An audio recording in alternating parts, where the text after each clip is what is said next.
तो आज का जो हमारा टॉपिक है वो स्कैपुलर डिस्काइनेसिया है। ठीक है, पीटी स्पोर्ट्स के सिलेबस में स्कैपुलर डिस्काइनेसिया। तो फिजियोथेरेपी एस्पेक्ट से ये टॉपिक बहुत बहुत ज्यादा इंपॉर्टेंट है। ठीक है, क्योंकि इन चीजों को समझना अगर हमें आ गया तो ट्रीटमेंट तो बिल्कुल भी हार्ड नहीं है। ट्रीटमेंट में केवल कुछ एक्सरसाइजेस है जो हमें रटनी होती है कि हाँ ये एक्सरसाइज करानी है, ये करानी है, बट उसके लिए इन्वेस्टिगेट करना जरूरी है कि पेशेंट लिटरली स्कैपुलर डिस्काइनेसिया से सफर कर रहा है या नहीं। ठीक है, तो हम पहले जानते हैं कि स्कैपुलर डिस्काइनेसिया होता क्या है। तो जैसे कि मैं आपको हमेशा बोलता हूं कि फिजियोथेरेपी के जितने भी टॉपिक्स होते हैं, खासकर स्पोर्ट्स के, उसके लिए फिजियोपीडिया साइट बहुत अच्छी है। ठीक है, गूगल पे फिजियोपीडिया इज द बेस्ट साइट जो मुझे अच्छी लगती है पर्सनली, क्योंकि इसमें सारी चीजें प्रिसाइसली और इजी वे में एक्सप्लेन की हुई रहती है। ठीक है, तो स्कैपुलर डिस्काइनेसिया चालू करने से पहले हमें कुछ बेसिक एनाटॉमी पता होना चाहिए। ठीक है, बिल्कुल इमेजिन करना है, आंख बंद करके इमेजिन करना है। हमारा स्कैपुला है, पीछे रखा हुआ है थोरैक्स पे।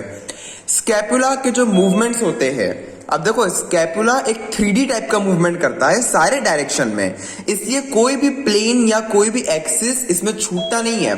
स्कैपुला के मूवमेंट हर एक प्लेन और हर एक एक्सिस में होते हैं, मतलब कि सजाइटल प्लेन में, कोरोनल प्लेन में और ट्रांसवर्स प्लेन में। तीन ही तो प्लेन होते हैं हमारे पास, तो तीनों प्लेन में इसके मूवमेंट्स होते हैं। अब बेसिकली कौन कौन से मूवमेंट्स हमारे स्कैपुला पे होते हैं, तो देखो आप सभी लोगों को बेसिक चीजें ये पता होना चाहिए कि कोई भी जॉइंट पे जब मूवमेंट होता है तो वो मूवमेंट दो तरीके के होते हैं।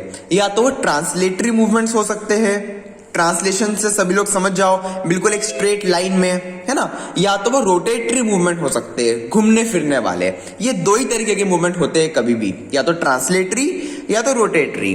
तो स्कैपुला के केस में जो ट्रांसलेटरी मूवमेंट्स होते हैं वो देखो ये होते हैं सुपीरियर एंड इंफीरियर। मतलब कि आप खुद देखो, आपका स्कैपुला सुपीरियर और इंफीरियर दोनों डायरेक्शन में जा सकता है। जब आप शोल्डर श्रगिंग करते हो, जब आप लोग अपने शोल्डर को ऊपर उठाते हो, तो वो क्या है, वो सुपीरियर ट्रांसलेशन है आपके स्कैपुला का।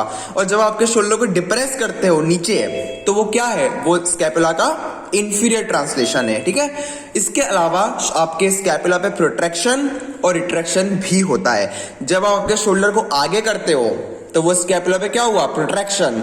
और जब आप आपके दोनों शोल्डर्स को पीछे टाइट करके रख देते हो तो वो आपके स्कैपुला पे क्या हुआ, रिट्रैक्शन। ठीक है, तो superior inferior translation and protraction retraction, ये चार आपके ट्रांसलेटरी मूवमेंट्स होते हैं, ट्रांसलेटरी, हमेशा याद रखना। इसके अलावा इसमें तीन रोटेटरी मूवमेंट्स भी होते हैं, जो कि देखो क्या क्या होते हैं rotatory movements.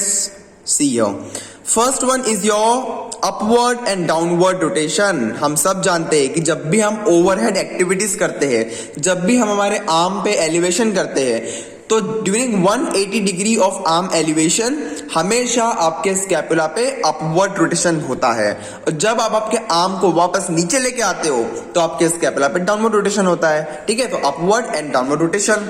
Then next one is your internal and external rotation. जब भी आपके देखो ये मूवमेंट्स हमेशा कपल मूवमेंट्स होते हैं, सिंगल मूवमेंट्स कभी नहीं होते। आप खुद सोचो, जब आपके शोल्डर को आप आगे कर रहे हो तो शोल्डर के आगे करने से क्या हो रहा है, स्कैपुला पे प्रोट्रैक्शन तो हो रहा है ना, साथ ही साथ इंटरनल रोटेशन भी हो रहा है ना। आप जब शोल्डर को आगे कर रहे हो तो करके देखो, राइट वाले शोल्डर को आगे करो तो आप ये पाओगे कि प्रोट्रैक्शन तो हुआ, साथ में हल्का सा एक इनवर्ड टिल्टिंग भी हुई है, जिसको हम इंटरनल रोटेशन बोलते हैं। तो स्कैपुला पे इंटरनल एंड एक्सटर्नल रोटेशन दोनों होते हैं, और साथ में एंटीरियर एंड पोस्टीरियर रोटेशन भी होते हैं। तो ये मूवमेंट्स हमको हमेशा याद होना चाहिए, upward downward rotation, internal external rotation and anterior posterior rotation, कुछ भी नहीं बचा। टोटल सारे मूवमेंट्स हमारे स्कैपुला पे होते हैं। इसलिए हम लोग कहते हैं कि स्कैपुला में तीनों प्लेन्स में मूवमेंट होते हैं, चाहे वो सजाइटल प्लेन हो, चाहे वो फ्रंटल प्लेन हो, चाहे वो ट्रांसवर्स प्लेन हो। अब और एक इंपॉर्टेंट चीज, जब भी आप ओवरहेड एक्टिविटीज करते हो, जब भी आप फॉर एग्जांपल 180 डिग्री का जब भी आप फ्लेक्शन करोगे या एबिडक्शन करोगे, है ना, तो हम जानते हैं कि ग्लिनोह्यूमरल जॉइंट के मूवमेंट्स के साथ साथ स्कैपुलोथोरैसिक जॉइंट पे भी मूवमेंट होता है, दोनों पे कपलिंग मूवमेंट्स होते हैं। तो जब भी आप ओवरहेड एक्टिविटीज करते हो तो आपके स्कैपुला पे क्या होता है, अपवर्ड रोटेशन होता है, और साथ ही साथ आपके स्कैपुला पे पोस्टीरियर टिल्टिंग भी होती है, मतलब कि हमारा स्कैपुला अपवर्ड रोटेट होने के साथ साथ हल्का सा पोस्टीरियर टिल्टिंग भी करता है। तो उस केस में अपवर्ड रोटेशन क्या हुआ, प्राइमरी मूवमेंट हुआ, और पोस्टीरियर टिल्टिंग क्या हुई, सेकेंडरी मूवमेंट हुआ, ठीक है, जो उसके कारण से हुआ है। तो ये हमें पता होना चाहिए। इसके अलावा कुछ हद तक या कुछ डिग्री तक इंटरनल एंड एक्सटर्नल रोटेशन भी होता है। मतलब कि सिंपल वर्ड्स में अगर मैं आपको एक फॉर्मूला बताऊं तो ओवरहेड एबिडक्शन और flexion is equal to scapular upward rotation plus scapular posterior tilting plus slight amount of internal and external rotation. तो हमेशा मेरी बात याद रखना कि स्कैपुला पे आइसोलेटेड मूवमेंट्स कभी भी नहीं होते हैं, हमेशा कपलिंग में होते हैं मूवमेंट्स, हर कॉम्बिनेशन में कुछ ना कुछ मूवमेंट्स होते हैं, ठीक है। यह समझना हमारे लिए बहुत जरूरी है क्योंकि स्कैपुलर काइनेसिया जो अभी हम पढ़ने वाले हैं, डिस्क काइनेसिया टॉपिक, वो पूरा इसी के ऊपर डिपेंडेंट है, वो पूरा इसी एनाटॉमी के ऊपर डिपेंडेंट है। इसके अलावा सेकेंड ईयर बायोमैकेनिक्स में हम लोग क्या पढ़ के आए थे कि glenohumeral is to scapular thoracic का जो रेशियो होता है वो होता है 2:1 का, मतलब कि ज्यादा मूवमेंट्स होते हैं ग्लिनोह्यूमरल जॉइंट पे और थोड़े कम मूवमेंट्स होते हैं स्कैपुलर थोरैसिक जॉइंट पे, पर दोनों जॉइंट्स पे मूवमेंट होते हैं। दोनों जॉइंट्स पे जब मूवमेंट होगे तभी आप आपका 180 डिग्री का एबिडक्शन या फ्लेक्शन कर पाओगे। अगर आपको 180 डिग्री का एलिवेशन करना है तो इन दोनों जॉइंट्स पे मूवमेंट्स का होना बहुत जरूरी है, ग्लिनोह्यूमरल जॉइंट पे भी और स्कैपुलर थोरैसिक जॉइंट पे भी। अब क्या होता है, हम आज क्या पढ़ने वाले हैं, स्कैपुलर डिस्काइनेसिया। डिस्काइनेसिया का मतलब क्या होता है, what is kinesia? Kinesia means movement and what is dys means difficulty in movement, okay, और abnormal movement. So abnormal scapular movement is called as scapular dyskinesia. अगर हमारा स्कैपुला प्रॉपर तरीके से मूव नहीं कर रहा है तो उसको हम स्कैपुलर डिस्काइनेसिया बोलते हैं। अब आप खुद सोच के देखो, जैसे कि मैंने अभी बताया था, आपको अगर आर्म को 180 डिग्री पे एलिवेट करना है तो मैंने अब क्या बताया था कि दोनों जॉइंट्स में मूवमेंट का होना इंपॉर्टेंट है। बट समझो अगर ग्लिनोह्यूमरल पे मूवमेंट हो रहा है बट स्कैपुलर थोरैसिक में मूवमेंट नहीं हो रहा है तो क्या आप कर पाओगे 180 का मोशन? नहीं कर पाओगे, आप सिर्फ 120 तक ही कर पाओगे आपका जीएच जॉइंट के कारण। बचा हुआ 60 डिग्री एलिवेशन आप नहीं कर पाओगे। इसलिए स्कैपुलर डिस्काइनेसिया के केसेस में पेशेंट पूरा एलिवेशन नहीं कर पाते, उनका लॉस हो जाता है एलिवेशन में। और भी बहुत सारी चीजें होती है जो मैं आपको आगे बताने वाला हूं, ठीक है। तो अभी के लिए बस इतना समझ जाना, अभी हमने एकदम बेसिक पढ़ा है कि क्या क्या इसके मूवमेंट्स होते हैं और glenohumeral to scapular thoracic ratio कितना होता है। अब देखो, इसी स्कैपुलर डिस्काइनेसिया को इस जगह पे सिक सिंड्रोम कहा गया है, SICK, सिक सिंड्रोम, जिसमें S का मतलब है स्कैपुलर माल पोजिशनिंग, मतलब जिस तरह से स्कैपुला हमारे थोरैक्स पे प्लेस होना चाहिए उस तरीके से वो हमारे थोरैक्स पे प्लेस नहीं है, माल पोजिशन्ड है। तो हम लोग क्या कर सकते हैं, मोबिलाइजेशंस देके, स्कैपुलर मोबिलाइजेशंस देके हम उसको वापस जगह पे ला सकते हैं, ठीक है। तो स्कैपुलर माल पोजिशनिंग कितने तरह की होती है ये अभी हम आगे पढ़ने वाले हैं, ठीक है। तो S for scapular malpositioning, I for inferomedial border prominence, मतलब कि ये बहुत कॉमन चीज होती है। हमारा जो स्कैपुला की इंफीरियर और मीडियल बॉर्डर है, हमारे जो वर्टिब्रे के पास में बॉर्डर होती है स्कैपुला की, वो बहुत ज्यादा प्रोमिनेंट हो जाती है और उसी चीज को हम लोग क्या बोलते हैं, विंगिंग ऑफ स्कैपुला। तो ये भी एक टाइप का स्कैपुलर डिस्काइनेसिया ही होता है, याद रखना। C for coracoid pain, the most important one, हमेशा याद रखो।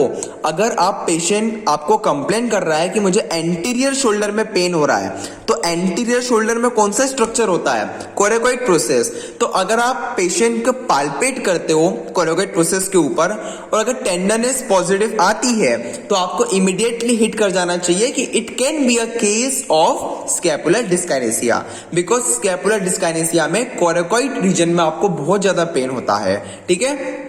और K से आता है वापस से डिस्काइनेसिस ऑफ स्कैपुलर मूवमेंट, मतलब कि स्कैपुलर मूवमेंट प्रॉपर नहीं हो रहा है, ठीक है, डिफिकल्टी हो रही है मूवमेंट करने में स्कैपुला को। तो इसलिए हम स्कैपुलर डिस्काइनेसिया को सिक सिंड्रोम भी बोलते हैं। Scapular malpositioning, inferomedial border prominence, coracoid process पे पेन और K for kinesis. So dyskinesis of scapular movement. Generally ये एक ओवर यूज सिंड्रोम होता है जो एथलीट्स होते हैं, है ना। तो जो ओवरहेड एथलीट्स होते हैं, ओवरहेड एथलीट्स का मतलब क्या होता है, जो ओवरहेड एक्टिविटीज बहुत ज्यादा करते हैं, जैसे कि बैडमिंटन में या बॉलिंग, क्रिकेट में बॉलिंग में या फिर टेनिस में, है ना। जितने भी ओवरहेड एक्टिविटीज होती है, स्विमिंग में, तो ये जो एथलीट्स होते हैं इनमें ये ओवर यूज इंजुरीज के कारण बहुत कॉमन ये सिम्टम्स हमको दिखाई देते हैं स्कैपुलर डिस्काइनेसिया के। अब और एक चीज याद रखना, देखो अब आती है द मोस्ट इंपॉर्टेंट लाइन, पूरे चैप्टर में सबसे इंपॉर्टेंट लाइन जो मुझे लगी है वो यही थी कि the scapula is protracted an anteriorly tilted position secondary to tight pectoralis minor or short head of biceps at the insertion of coracoid process।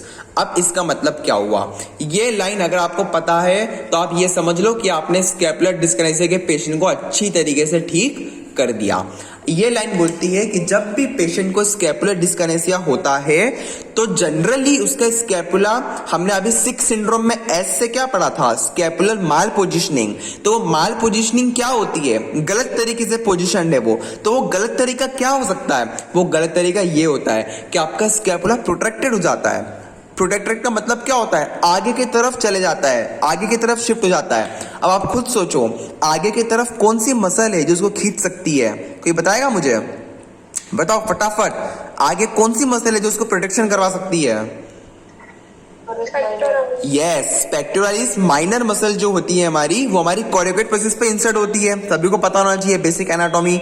सो जब पेक्टोरालिस माइनर मसल की टाइटनेस हो जाती है तो वो क्या करती है, वो कोरिकोइड प्रोसेस को खींच लेती है अपने तरफ, आगे की तरफ। जैसे ही वो कोरिकोइड प्रोसेस को खींचती है आगे की तरफ, हमारा स्कैपुला जो है प्रोटेक्टेड पोजीशन में चले जाता है। अब जैसे ही मैंने आपको बताया था कि स्कैपुला पे कभी भी अकेला मूवमेंट नहीं होता है, तो इसलिए प्रोटेक्शन के साथ साथ उसमें एंटीरियर टिल्टिंग भी हो जाती है।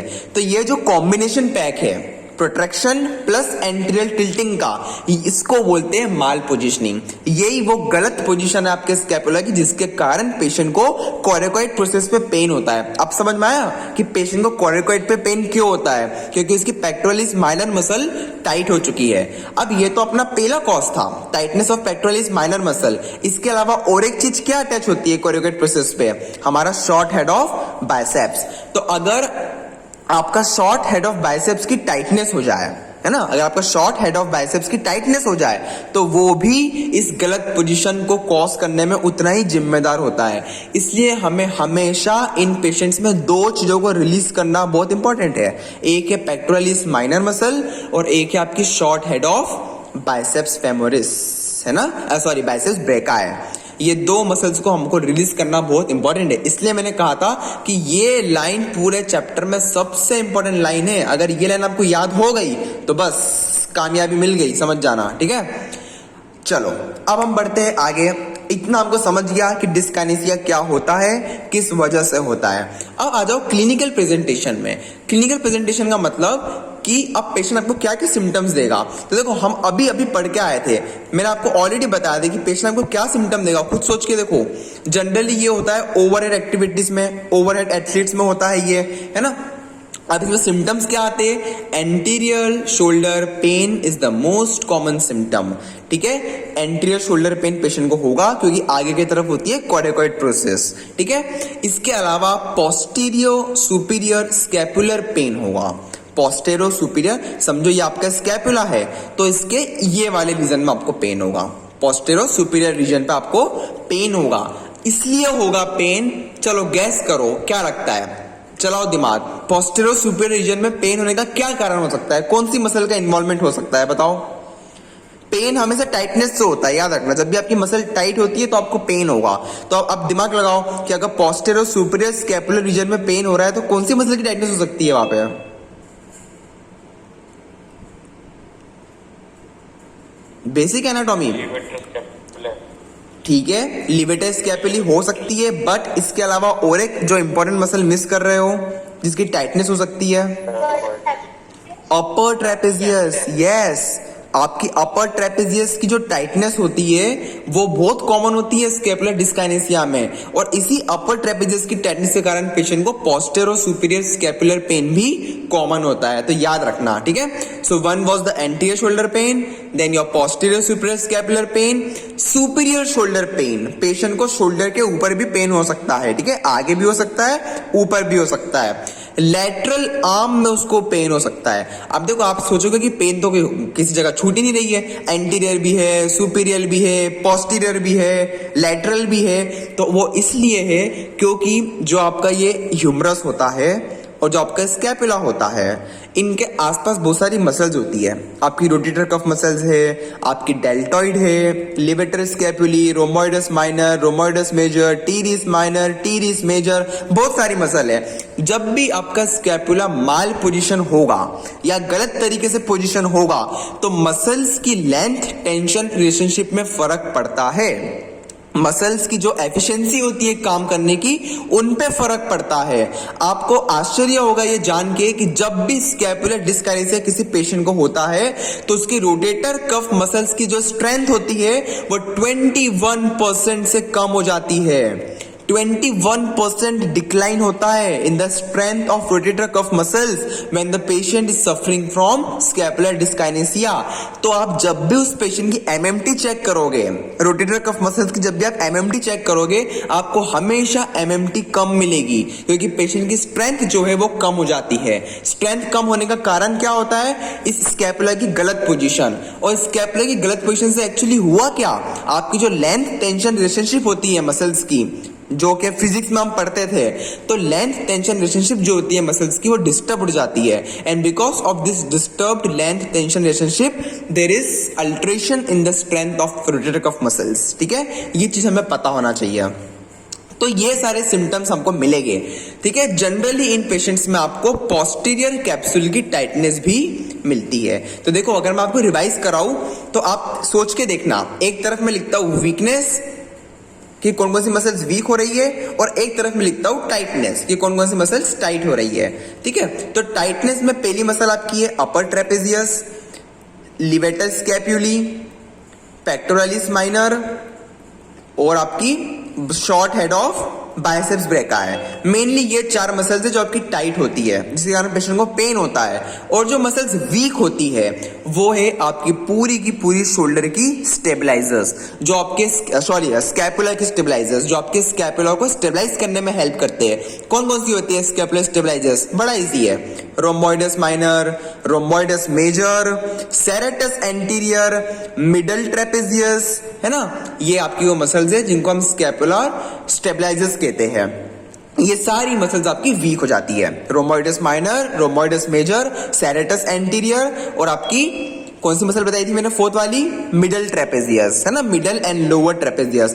तो इनके आपको स्ट्रेंथनिंग करना बहुत जरूरी है और इनकी आपको स्ट्रेचिंग करना बहुत जरूरी है, ये याद रखना। ये जिन लोगों को याद हो जाएगा ना, वो हमेशा एक सक्सेसफुल ट्रीट पेशेंट को कर पाएंगे, ठीक है। स्कैपुला पे वर्क करना बहुत ज्यादा इंपॉर्टेंट है। तो ये तो था हमारा क्लिनिकल प्रेजेंटेशन, ठीक है। इसके अलावा अब आ जाओ क्लासिफिकेशन में। एक किबलर क्लासिफिकेशन होता है स्कैपुलर डिस्फंक्शन का, बड़ा इजी है।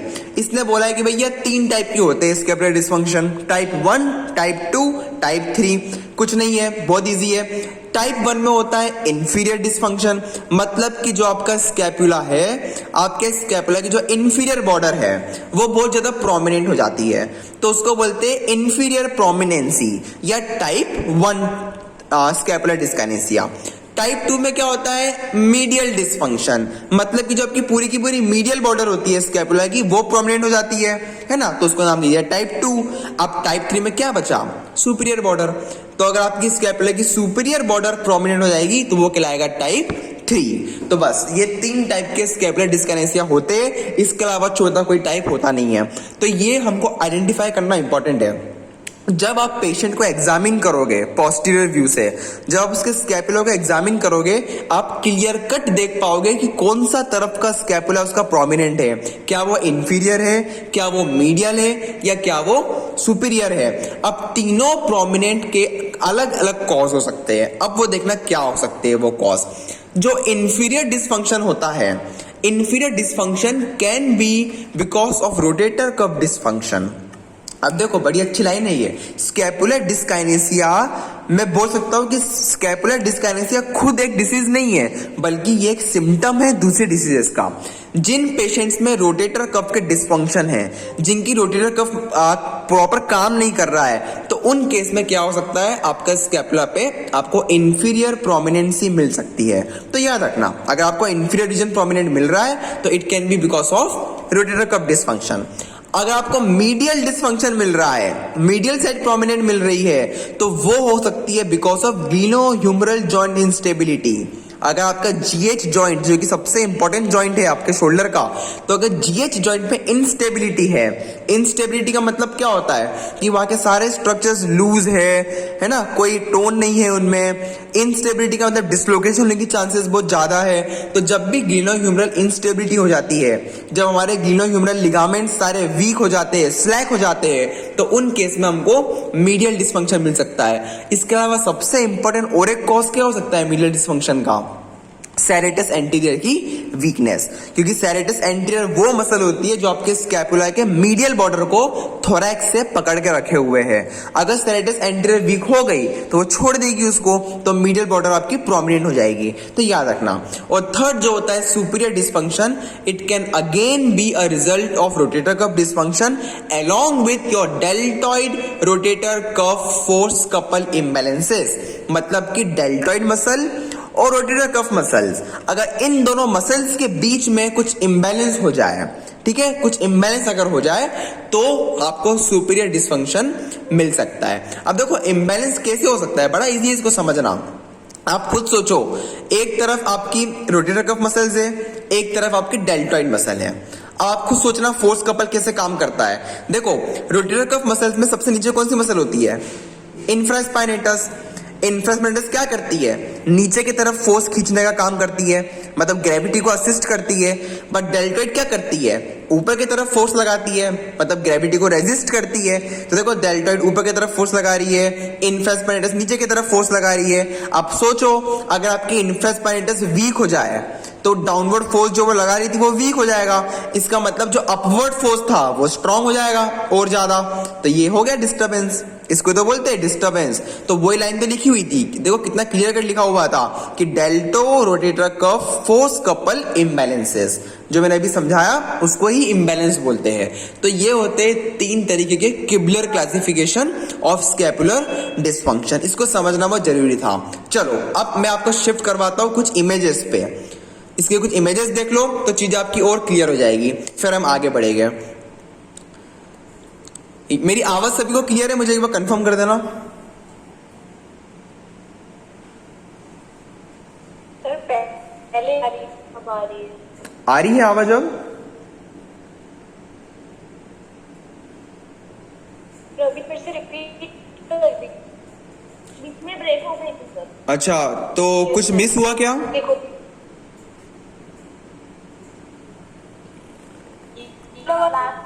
हाँ, तो हम लोग वापस से रिज्यूम करते हैं। ये थी वो तीन इमेजेस। अब देखो आप इन तीन इमेजेस में एकदम क्लियर देख पाओगे। फर्स्ट इमेज में क्या हुआ है, आपकी जो इंफीरियर साइड है स्कैपुला की वो प्रोमिनेंट हो गई है, देखो कितना क्लियर दिख रहा है। सेकंड में क्या है, पूरी की पूरी मीडियल साइड प्रोमिनेंट हो गई है।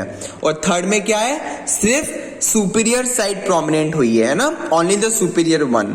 ये तीनों चीजें हमको पता होना चाहिए। इसको बोलते हैं हम तीन टाइप के क्लासिफिकेशन स्कैपुलर डिस्काइनेसिया के। देखो ये वाली इमेज देखो, फर्स्ट वाले में इंफीरियर बॉर्डर, बी वाली इमेज में पूरा का पूरा मीडियल बॉर्डर जिसको हम विंगिंग भी बोल सकते हैं, और सी वाले में केवल सुपीरियर बॉर्डर। ये जब आप लाइव किसी पेशेंट को देखोगे ना तो आपको और क्लियरली समझ में आएगा, ठीक है। आंखों से देखने वाली चीजें बिल्कुल अलग होती है जो आपको और क्लियर समझ में आएगी।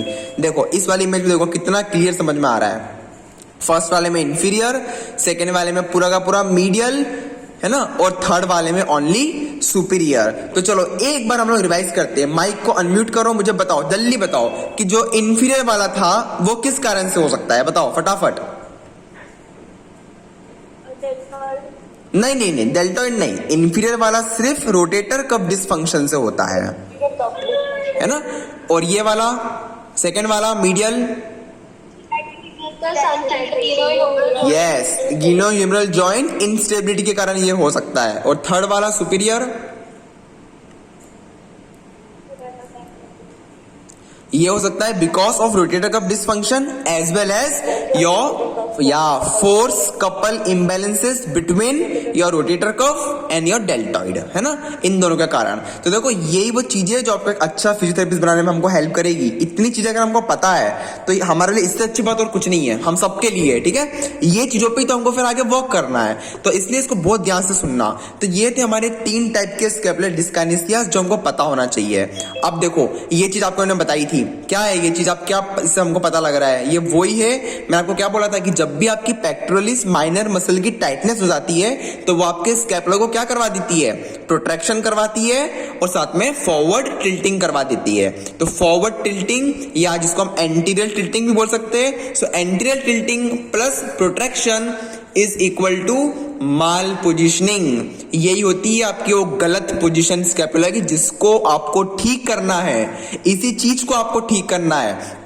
तो आगे जब जितनी भी आप एक्सरसाइजेस कराओगे आपका मेन मोटिव क्या रहेगा, आपका मोटिव रहेगा कि स्कैपुला पे पोस्टीरियर टिल्टिंग कराना है और स्कैपुला पे रिट्रैक्शन करवाना है। This will be your main motive. अगर आपने ये कर लिया, स्कैपुला को जगह पे ला दिया, सब चीजें ऑटोमेटिकली अपने हिसाब से ठीक हो जाएगी। सारे मसल इम्बैलेंसेस जो हो रहे थे वो अपने आप ठीक हो जाएंगे, है ना, सारी चीजें ओवरऑल आपकी अच्छी हो जाएगी, पेशेंट का पेन ऑटोमेटिकली कम हो जाएगा।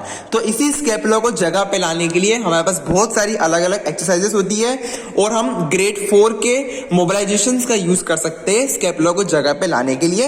वो बात की बात है, वो हम ट्रीटमेंट में आगे देखेंगे, ठीक है। अभी के लिए आप बस इतना समझ जाना, ये 2 मूवमेंट्स को याद करना बहुत इंपॉर्टेंट है और इसी 2 मूवमेंट को हम बोलते हैं माल पोजिशन स्कैपुला, गलत पोजिशनिंग ऑफ स्कैपुला, ठीक है। हाँ, अब ये तो आप सभी लोग इससे एकदम वाकिफ हो गए क्योंकि हमारा जो ग्लिनोह्यूमरल जॉइंट होता है, हमारा जो शोल्डर जॉइंट होता है, उसमें 2 चीजें होती है, स्टैटिक स्टेबलाइजर्स और डायनेमिक स्टेबलाइजर्स। आप जब रेस्ट पोजीशन में हो, रेस्टिंग पोजीशन में हो, तो भी आपके शोल्डर को डिस्लोकेट होने से बचाने के लिए बहुत सारी चीजें काम कर रही है। और जब आपके शोल्डर पे जब आप मूवमेंट कर रहे हो डायनेमिक, तो भी बहुत सारी चीजें ऐसी है जो आपके शोल्डर को डिस्लोकेट होने से बचाने में हेल्प कर रही है। तो जब आप रेस्टिंग पोजीशन में हो, जब आप कोई मूवमेंट नहीं कर रहे हो, तो वो चीजें कहलाती है स्टैटिक स्टेबलाइजर्स, जिसमें आपका ग्लिनोइड लैब्रम होता है, जॉइंट कैप्सूल होती है, ग्लिनोह्यूमरल लिगामेंट्स होते हैं, आपकी बोनी कॉन्ग्रुएंसी होती है और आपका नेगेटिव प्रेशर। नेगेटिव प्रेशर का मतलब क्या होता है, देखो हमारा जो ह्यूमरल का हेड है उसको चारों तरफ से एक वैक्यूम उसका चारों तरफ से क्रिएट है। वो वैक्यूम कौन बनाया है, आपका ग्लिनोइड लैब्रम ने बनाया है, क्योंकि आपका ग्लिनोइड लैब्रम जो होता है वो चारों तरफ से आपके शोल्डर के हेड को, आपके ह्यूमरस के हेड को पकड़े रखे है ना। तो अंदर हवा नहीं जा पाती है, उसके कारण अंदर वैक्यूम क्रिएट हो जाता है और उसी वैक्यूम को हम नेगेटिव प्रेशर बोलते हैं। और वो नेगेटिव प्रेशर आपके शोल्डर जोन को डिस्लोकेट होने से बचाने के लिए बहुत ज्यादा इंपॉर्टेंट होता है। इसलिए हम बोलते हैं कि जब भी देखो, जब भी आपका ग्लिनोइड लैब्रम में टियर हो जाता है तो क्या होता है, आपका ह्यूमरल हेड एक्सपोज हो जाता है, समझो ये आपका टियर हो गया, तो अब जो पूरा वैक्यूम है वो बाहर निकल जाता है ना, और आपका जो ह्यूमरल हेड है वो इजीली डिस्लोकेट कर सकता है नीचे की तरफ। तो ये चीजें समझना बहुत इंपॉर्टेंट है, स्टैटिक स्टेबलाइजर्स।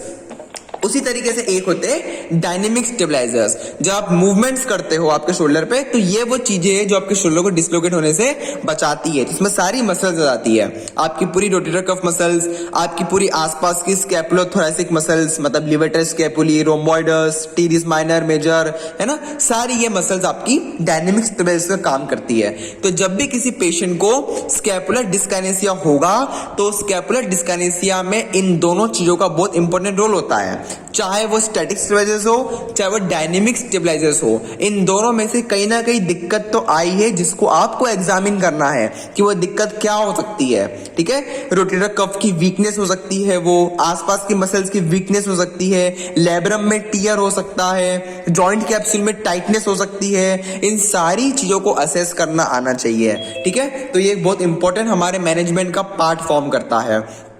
ठीक है। देखो इस तरीके से हम ऑब्जर्व करते हैं पेशेंट्स को। हम पेशेंट्स को 3 पोजीशन में ऑब्जर्व करते हैं। First one is the neutral standing, second one is the, हम उसको बोलते हैं हल्का सा हाथ आगे करो, है ना, हल्का सा एलिवेट करो, एंड थर्ड वन में हम उसको बोलते हैं पूरा 90 डिग्री पे एलिवेट करो। तो ये तीनों तरीके के एलिवेशन में आपको स्कैपुला के मूवमेंट्स चेक करना होते हैं, ठीक है। क्योंकि अगर स्कैपुला पे जरा सा भी कुछ माल पोजिशनिंग है या गलत मूवमेंट्स हो रखे हैं तो इन तीनों पोजीशन में आपको एबनॉर्मल प्रोमिनेंट स्ट्रक्चर्स मिलेंगे, चाहे वो इंफीरियर हो, चाहे वो मीडियल हो, चाहे वो सुपीरियर हो। आपको उनको आइडेंटिफाई करने के लिए ये 3 मोशंस में तीनों पोस्चर में एनालिसिस करना जरूरी है, ठीक है। न्यूट्रल में, देन 45 डिग्री पे, देन 90 डिग्री पे, ठीक है, तीनों में। इसके बाद अब हम आते हैं फाइनली डायग्नोसिस के तरफ, ठीक है। चलो शेयर करता हूं मैं, हाँ 2 मिनट खुल जाए, ठीक है। डायग्नोस्टिक प्रोसेस, पहले बताओ यहां तक सभी को क्लियर है?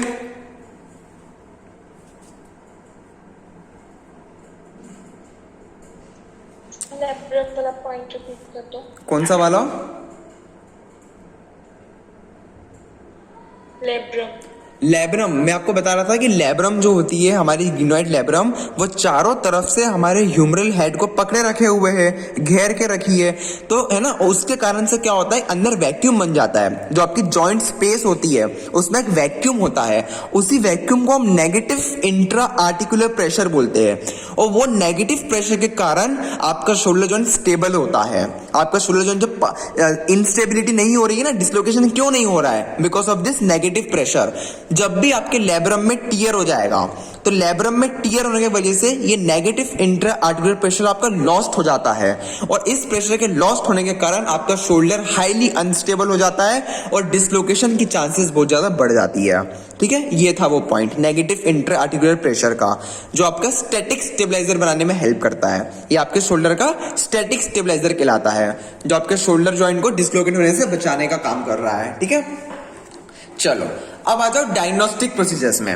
अब हम कैसे डायग्नोस करेंगे किसी पेशेंट को? सबसे पहले तो हम उसका ऑब्जर्व करेंगे, क्लिनिकल ऑब्जर्वेशन। तो ऑब्जर्वेशन में हमको पता चल जाएगा कि कौन सा तरफ का उसका स्कैपुला प्रोमिनेंट है, क्या वो इंफीरियर है, क्या वो मीडियल है, या क्या वो सुपीरियर है। तो पहले तो हम ये देख लेंगे। सेकंड फिर हम आएंगे स्पेशल टेस्ट पे।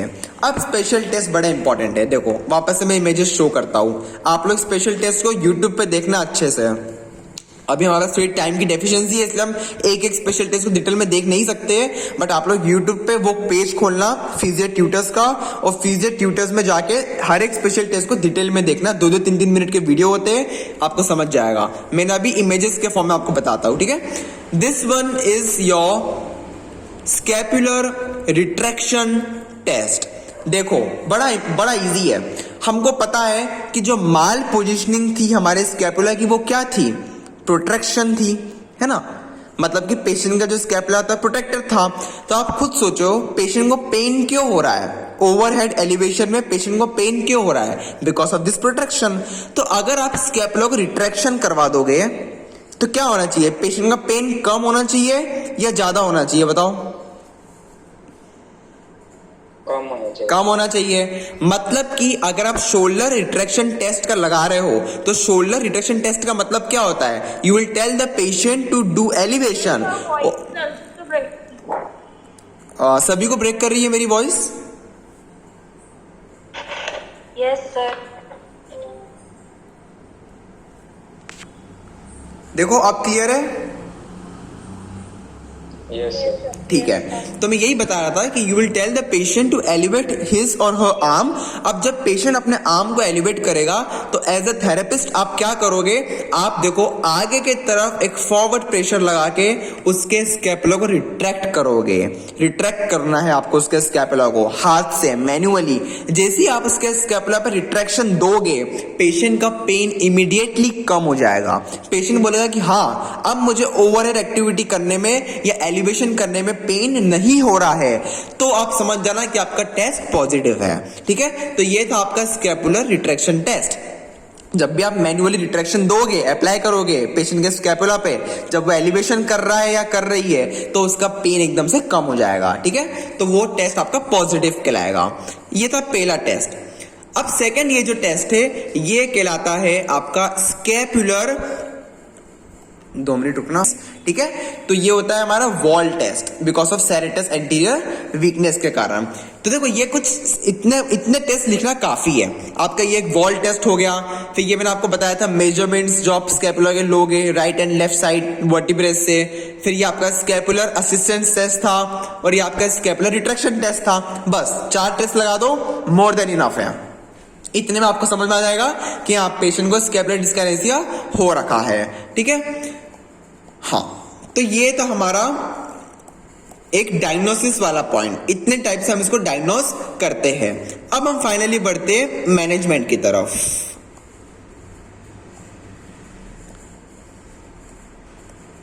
देखो एमएमटी आप करोगे, बिल्कुल करोगे एमएमटी, तो एमएमटी में क्या पता चलेगा आपको, मिडल और लोअर ट्रेपेजियस और सेरेटस एंटीरियर की वीकनेस पता चलेगी, क्योंकि मैं आपको पहले बता चुका हूं कि ये मसल्स आपकी वीक हो जाती है, serratus anterior, middle trapezius, lower trapezius, है ना, रोमोइडस माइनर, रोमोइडस मेजर, ये सारी मसल्स आपकी वीक हो जाती है, तो एमएमटी इनकी कम आएगी, ठीक है। पेक्टोरलिस माइनर की आपको टाइटनेस मिलेगी, ठीक है। और ये मेजरमेंट्स जो मैंने आपको बताए थे अभी, सारे मेजरमेंट जो आपको मैंने बताए थे, तो ये इतनी सारी चीजें हम जब चेक करेंगे, डिटेल में इन्वेस्टिगेट करेंगे, सो हमको हाथ में ये तो पता चल जाएगा कि हाँ 101% पेशेंट को स्कैपुलर डिस्काइनेसिया है। एक बार आपको ये पता चल गया कि क्या गड़बड़ है, किस तरीके से कौन सी मसल की टाइटनेस है और कौन सी मसल की वीकनेस है, फिर आप फाइनली आओगे ट्रीटमेंट की तरफ। और ट्रीटमेंट बिल्कुल भी हार्ड नहीं होगा, बहुत सारी एक्सरसाइजेस है, बहुत सारी, ठीक है, जो आप YouTube से देखिएगा। मैं हर एक एक्सरसाइज आपको नहीं बताऊंगा कि इसमें अलग अलग नाम है। जिसको भी ये टॉपिक में इंटरेस्ट हो YouTube पे देखना, क्योंकि एक्सरसाइज हम कभी भी याद नहीं कर सकते हैं। ये जब हम पेशेंट्स को करवाएंगे तो करवाते करवाते ही अपने आप याद होते जाएगी हमको। इसको अगर हम याद करने की कोशिश करेंगे तो ये होगी नहीं। बस हमें एक बेसिक फंडा क्या याद रखना है कि हाँ प्रोट्रैक्शन हो रखा था, एंटीरियर टिल्टिंग हो रखी थी, तो हम लोग क्या कराएंगे, पोस्टीरियर टिल्टिंग एक्सरसाइजेस कराएंगे, शोल्डर की रिट्रैक्शन एक्सरसाइजेस कराएंगे, सेरेटस एंटीरियर की स्ट्रेंथनिंग कराएंगे, रोमोइडस माइनर मेजर की स्ट्रेंथनिंग करवाएंगे, पेक्टोरलिस माइनर की स्ट्रेचिंग कराएंगे, अपर ट्रेपेजियस की स्ट्रेचिंग कराएंगे।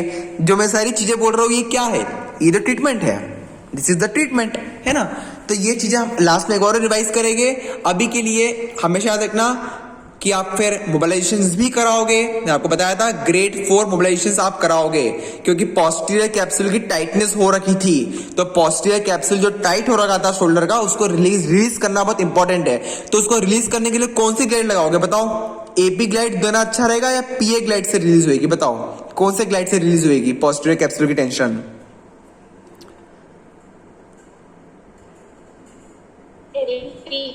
Yes AP. जब आप एंटीरियर पोस्टीरियर गाइड लगाओगे तो उससे आपके पोस्टीरियर कैप्सूल पे एक स्ट्रेचिंग वाला फंडा आएगा। तो वो जो स्ट्रेचिंग होगी आपके पोस्टीरियर कैप्सूल की, वो आपके लिए बहुत इंपॉर्टेंट है उसको रिलीज करना, ठीक है। तो आप ग्रेड 4 के मोबिलाइजेशंस का यूज करोगे और जितनी भी मैंने आपको चीजें बताई थी स्ट्रेंथनिंग की और स्ट्रेचिंग की, वो चीजों पे याद रखना हमेशा, ठीक है। इसके अलावा आप सारी चीजें, आप क्वाड्रिपुट पोजीशन में पेशेंट को पुशअप्स करवा सकते हो, क्योंकि उससे उसकी सेरेटस एंटीरियर मसल का एक्टिवेशन होगा। ये सारी एक्सरसाइजेस बहुत डिटेल होती है, इनको यूट्यूब पे एक एक को देखना। देखो अभी के लिए हम सिर्फ नाम एक बार देख लेते हैं। देखो सारे नाम इसमें लिखे हुए हैं एक्सरसाइजेस के। देखो रिया प्रोटोकॉल में एक है आपका phase 1, then phase 2 and then phase 3। 3 phases में होता है, हर फेजेस की अपनी अपनी अलग अलग एक्सरसाइजेस होती है। देखो फर्स्ट फेज में आप मेनली वर्क करते हो फ्लेक्सिबिलिटी के ऊपर। हमेशा याद रखना, अगर आपकी, देखो इंपॉर्टेंट टिप दे रहा हूं, अगर आपकी मसल्स टाइट है, आप उस टाइम के लिए कभी भी स्ट्रेंथनिंग मत कराओ, स्ट्रेंथनिंग के पीछे मत पड़ो। जब तक कि पेशेंट की मसल्स फ्लेक्सिबल ना हो जाए, उनको स्ट्रेंथनिंग करने का मतलब नहीं होता है। हैंड इन हैंड दोनों चलना होता है, बट ज्यादा ध्यान देना हमेशा स्ट्रेचिंग के ऊपर, फ्लेक्सिबिलिटी के ऊपर। इसलिए फेज 1 में देखो बेसिकली आप किस पे फोकस करते हो, फ्लेक्सिबिलिटी के ऊपर। तो फ्लेक्सिबिलिटी का मतलब क्या होता है, सॉफ्ट टिश्यू रिलीज। आप MFR टेक्निक्स लगाओ, आप आई स्टीम टूल्स का यूज करो, है ना, आप मायोफेशियल रिलीज बॉल्स का यूज करो, थेरागन का यूज करो, है ना। या तो आपको अगर मैन्युअली करना है तो मैन्युअली आपके पास बहुत सारी टेक्निक्स होती है। You have picking up, tapping up, फिर आपका व्रिंगिंग, है ना, जो ये सारे टाइप्स होते हैं, इनका हम यूज कर सकते हैं मैनुअल टेक्निक्स में। और जो आपकी मसल्स में आपको बता चुका हूं जिनको रिलीज करना है वो क्या क्या थी, यही तो थी, पेक्टोरलिस माइनर, पोस्टीरियर कैप्सूल, अपर ट्रेपेजियस, लिवेटर स्कैपुली। गिन चुन के 4 मसल्स जिनको आपको रिलीज करना है, ठीक है। इसके अलावा थोरेसिक स्पाइन मोबिलिटी पे ध्यान देना इंपॉर्टेंट है, क्योंकि आसपास के स्ट्रक्चर्स पे हमको ठीक करना पड़ता है। ऐसा नहीं कि स्कैपुला गड़बड़ तो स्कैपुला पे ही काम कर रहे हो ना, स्कैपुला के साथ साथ आपको शोल्डर के आसपास की मसल्स पे और थोरेसिक स्पाइन पे भी वर्क करना इंपॉर्टेंट है। तो अगर आप थोरेसिक स्पाइन पे मैनिपुलेशन टेक्निक लगाते हो, हाई वेलोसिटी थ्रस्ट टेक्निक्स का यूज करते हो, है ना, तो आपको सडन पेशेंट को एक तो प्लेसिबो इफेक्ट भी मिलता है।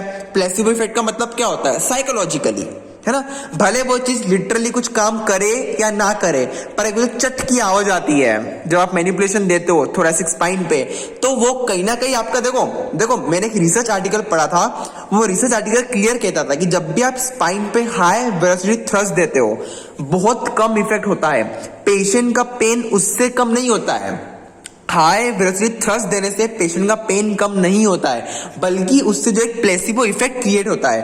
प्लेसिबो इफेक्ट का मतलब क्या होता है, साइकोलॉजिकली पेशेंट को लगता है यार चट करके आवाज आई है, एकदम बढ़िया, मजा आ गया, ये जो फील आती है पेशेंट के अंदर, वो उसके पेन को ठीक करने में 90% हेल्प करती है, 90%, ठीक है। ये फैक्ट है, ये रिसर्च बेसिस पे बता रहा हूं मैंने एक रिसर्च आर्टिकल पढ़ा था, उसमें क्लियर कट ये लिखा हुआ था, प्रूव्ड, ठीक है।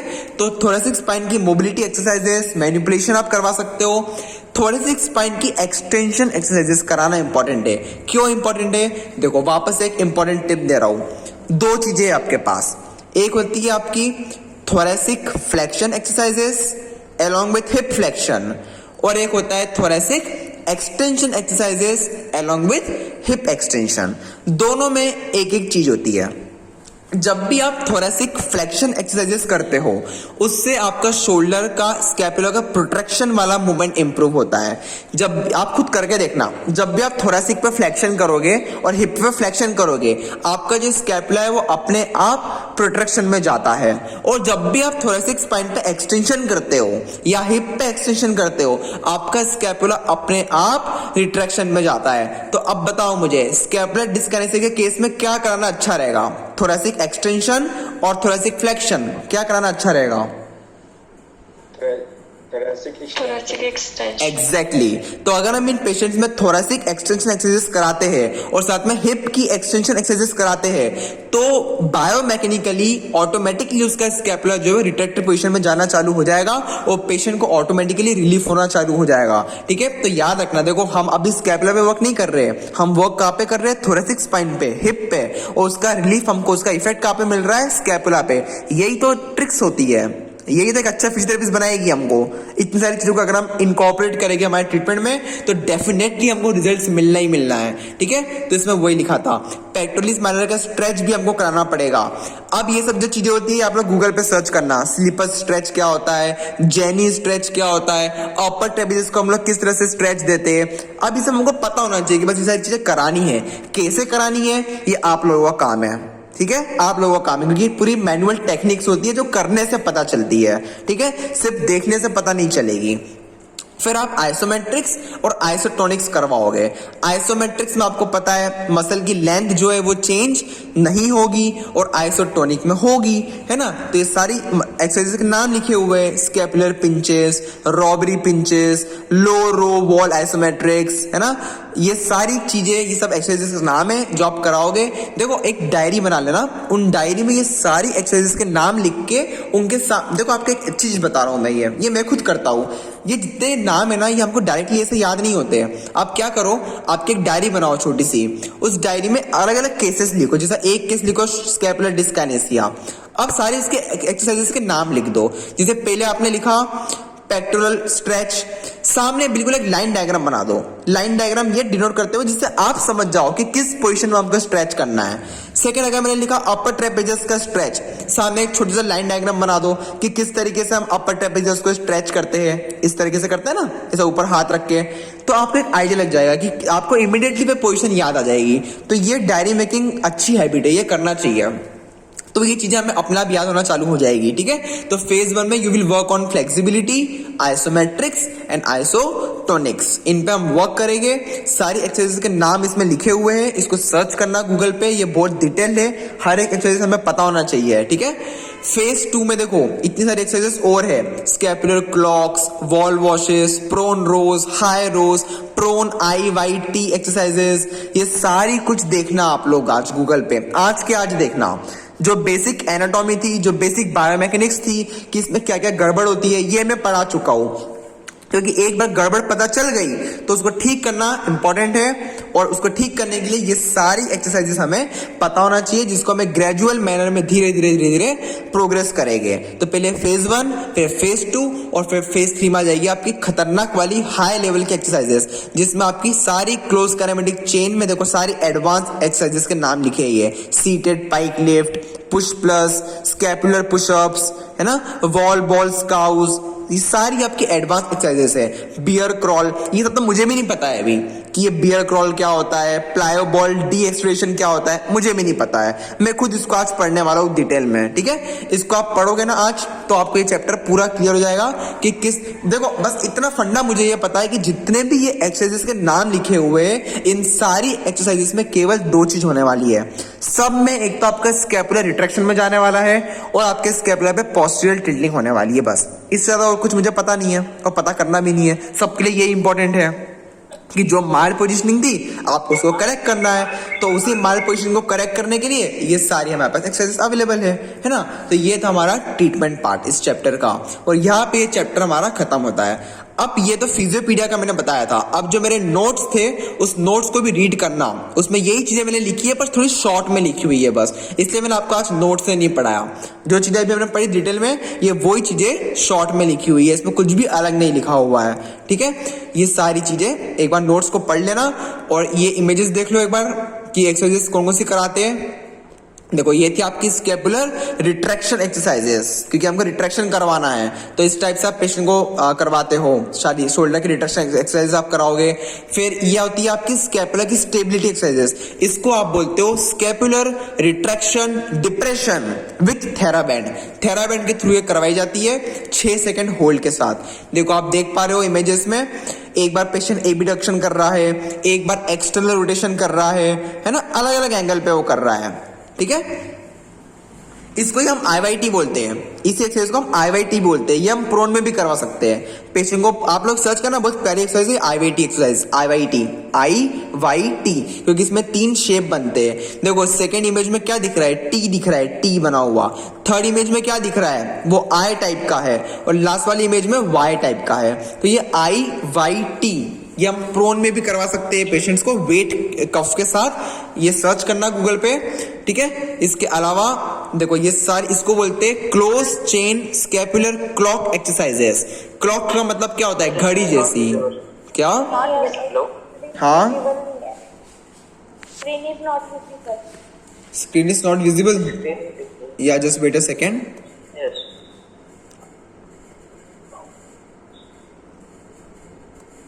देखो ये जो मैंने बताया था स्कैपुलर स्टेबिलिटी में, ये थी वो थेराबैंड्स के थ्रू, है ना, IYT। देखो तीनों शेप्स आपको इजीली बने हुए दिख रहे हैं, तो ये हम स्टैंडिंग में भी करवा सकते हैं थेराबैंड्स के थ्रू, या इसको हम प्रोन में भी करवा सकते हैं वेट कप्स के थ्रू, ठीक है, IYT को। फिर ये होती है आपकी स्कैपुलर क्लॉक एक्सरसाइजेस। क्लॉक का मतलब क्या होता है, घड़ी जैसे बस घुमाना है।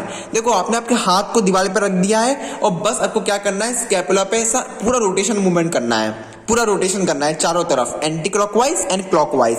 तो वो कहलाएगी आपकी क्लॉक एक्सरसाइजेस। ये आपकी स्कैपुला के स्टेबलाइजर्स को एक्टिवेट करने में हेल्प करती है, ठीक है। जनरल मोबिलिटी एक्सरसाइज होती है जो आपके बेसिक स्कैपुलर स्टेबलाइजर्स को एक्टिवेट करने में हेल्प करेगी। और ये थी आपकी black burn open kinematic chain exercises. देखो आप देख पा रहे हो अलग अलग पोजीशन है बस, है ना। पेशेंट की पोजीशन देखो, एक बार वो हाथ को ऊपर उठा रहा है, तो इन सब में क्या हो रहा है आप लोग इजीली देख पा रहे हो। टोटल ये जितने भी मूवमेंट्स हैं इन सब में स्कैपुलर रिट्रैक्शन हो रहा है। अब ध्यान से देखो, सब में स्कैपुलर रिट्रैक्शन हो रहा है, तो वही तो हमारा मोटिव है, हमको बस स्कैपुलर रिट्रैक्शन करवाना है और कुछ नहीं, ठीक है। तो ये अलग अलग टाइप की एक्सरसाइज होती है, बहुत सारे नाम है, इसको सर्च करना अगर मेरी बात मानो तो आपको एक आइडिया, आपको याद नहीं होने वाली है, ये गिनी चुनी आपको कुछ कुछ चीजें बस याद होगी, पर जैसे हम लोग पेशेंट को करवाना चालू करेंगे धीरे धीरे, तो ये हमको समझ में आना चालू हो जाएगी क्या क्या एक्सरसाइज हम बेसिकली करवाते हैं इन पेशेंट्स को, ठीक है। तो ये था हमारा आज का चैप्टर स्कैपुलर डिस्काइनेसिया के बारे में। चलो अब बस मैं कुछ क्वेश्चंस पूछता हूं जिससे मुझे लगेगा कि हाँ हम लोगों को कुछ कुछ टॉपिक्स जो है वो समझ में आ गए हैं। ठीक है, चलो तो मुझे बताना। हाँ चलो बताओ, स्कैपुलर डिस्काइनेसिया के टाइप 2 में क्या होता है? Medial side. Very good. और ये किस कारण से हो सकता है? Because of which associated? Yes, very good. फिर टाइप 3 में? Type Superior dysfunction of scapula. Yes, क्यों हो सकता है? Superior Rotator cuff dysfunction. Yes Rotator cuff force couple imbalance. Yes, very good. अब मुझे बताओ कि कौन कौन से मसल्स को आप स्कैपुलर डिस्काइनेसिया में बेसिकली स्ट्रेच करने वाले हो? Pectorals minor. Yes, Biceps brachii. या short head of biceps brachii, pectoralis minor, और अपर ट्रेपेजियस। अपर ट्रेपेजियस, वेरी गुड। और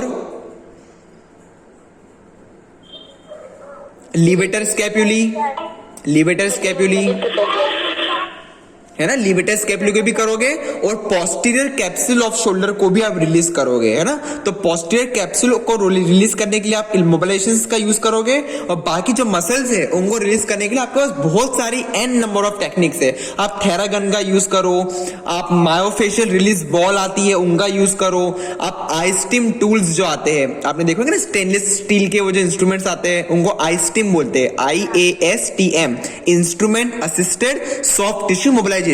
तो इन सारी चीजों को जब हम यूज करते हैं, मसले को रिलैक्स करते हैं, तो फ्लेक्सिबिलिटी पेशेंट की रिकवर होना चालू हो जाती है, और साथ ही साथ आपकी स्ट्रेंथनिंग भी चल रही है। स्ट्रेंथनिंग हम कौन सी मसल्स की करेंगे? रिवाइज करो फटाफट, सब लोग बोलो अपना अपना।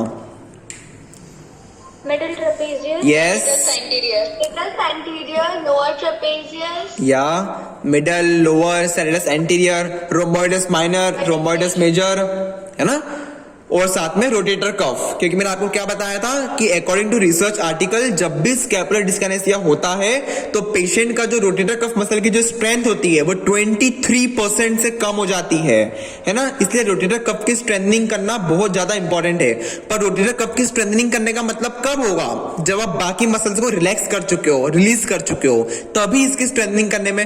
देखो, अगर आपका स्कैपुला अभी भी ठीक तरीके से पोजीशन में नहीं आया है और आप स्ट्रेंथनिंग करवाए जा रहे हो, तो इफेक्ट होने वाला है क्या?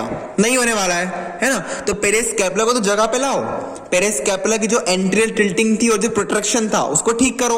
एक बार वो ठीक हो जाए उसके बाद स्ट्रेंथनिंग चालू करा दो रोटेटर कफ मसल्स की, है ना। तो इस तरीके से पेशेंट आपको ऑटोमेटिकली ठीक होने लग जाएगा। हाँ, अब मैं आपसे और एक क्वेश्चन पूछता हूं, मुझे बताओ, जब भी आप एलिवेशन करते हो आपके आर्म पे, तो कौन से कपल मोशंस आपके स्कैपुला पे होते हैं? Which couple motions occur in scapula during overhead elevation? Upward rotation and protraction. Protraction? Protraction थोड़ी होता है, upward rotation and posterior tilting. Posterior tilting होती है ना। अपवर्ड रोटेशन होता है, स्कैपुला घूमता है पीछे की तरफ और पोस्टीरियर तरीके से टिल्ट कर जाता है, और बिल्कुल कम डिग्री पे इंटरनल और एक्सटर्नल रोटेट भी करता है। ठीक है, ये याद रखना, ये कपलिंग मोशंस होते हैं। इसलिए तो हम जो देखो, इसलिए मैं आपको बताऊं कि स्पेशल टेस्ट भी याद करना हार्ड नहीं है। स्पेशल टेस्ट आपको इमीडिएटली याद हो जाएगी अगर आपको चीजों की बायोमैकेनिक्स पता है। अब जैसे हमको पता है कि स्कैपुलर रिट्रैक्शन में जा नहीं रहा है, तो अगर हम रिट्रैक्शन में उसको मैन्युअली लाएंगे तो पेशेंट को रिलीफ मिलेगा। हमको पता है कि स्कैपुला अपवर्ड रोटेट नहीं हो रहा है, तो अगर हम उसको असिस्ट करेंगे अपवर्ड रोटेट होने में तो पेशेंट को रिलीफ मिलेगा। तो दो टेस्ट तो आपके ऐसे ही बन गए, scapular assistance test, scapular retraction test, है ना। तो इस तरह से स्पेशल टेस्ट ऑटोमेटिकली ओरिजिनेट हो जाते हैं। तो आप खुद जब दिमाग लगाओगे अपना, तो आप लोग ऐसे और नए नए स्पेशल टेस्ट को खुद की डिस्कवरी से डिस्कवर कर सकते हो, जो आज तक कभी किसी ने डिस्कवर नहीं किए हो। ऐसा भी हो सकता है, क्योंकि स्पेशल टेस्ट को डिस्कवर करना कोई बड़ी बात नहीं है। सिर्फ जो मूवमेंट नहीं हो रहा है उसको या तो होने में हेल्प कर दो, या अगर वो नहीं हो रहा है तो उसको और पेन को एग्रीवेट कर दो। स्पेशल टेस्ट के पॉजिटिव आने में दो चीजें रिस्पॉन्सिबल होती है, या तो आपका पेन पॉजिटिव आएगा या आपका पेन हील होगा। दोनों भी केसेस में आपका टेस्ट पॉजिटिव कहलाएगा। ठीक है, तो इस तरीके से आज हमने क्या क्या पढ़ा था कि स्कैपुलर डिस्काइनेसिया क्या होता है, बेसिक स्कैपुला पे कौन कौन से मोशंस होते हैं, 3 टाइप का हमने क्लासिफिकेशन पढ़ा था, टाइप 1, टाइप 2, टाइप 3। फिर हमने इन्वेस्टिगेशंस में कुछ स्पेशल टेस्ट पढ़े थे, रिट्रैक्शन, असिस्टेंस, देन और क्या पढ़ा था हमने, मेजरमेंट्स देखने सीखे थे। एमएमटी में हमको पता है कि कौन सी मसल की वीकनेस हमको मिलेगी, कौन सी मसल की हमको टाइटनेस मिलेगी। और लास्ट में हमने मैनेजमेंट को बिल्कुल शॉर्ट में केवल 3 फेजेस में देखा था। फेज 1 में फ्लेक्सिबिलिटी पे ध्यान देना है, आइसोमेट्रिक आइसोटोनिक करवानी है, और फेज 2 में थोड़ा सा और आगे बढ़ा देना, एक्सरसाइज की थोड़ी सी लेवल जो है वो हाई अप कर देना, और फेज 3 में आप क्रॉस काइनेमेटिक चेन एक्सरसाइज सारी करवाना चालू कर देना। इस तरीके से धीरे धीरे उठा के पेशेंट को रिलीफ होना चालू हो जाएगा और आपका पेशेंट ठीक हो जाएगा। ठीक है, तो ये हमारा आज का टॉपिक था। किसी को कुछ भी समझ में अगर नहीं आया हो तो मुझसे प्राइवेट डीएम मुझे करके पूछ लेना। ठीक है, चलो तो मैं मीटिंग क्लोज करता हूँ। Thank you everyone.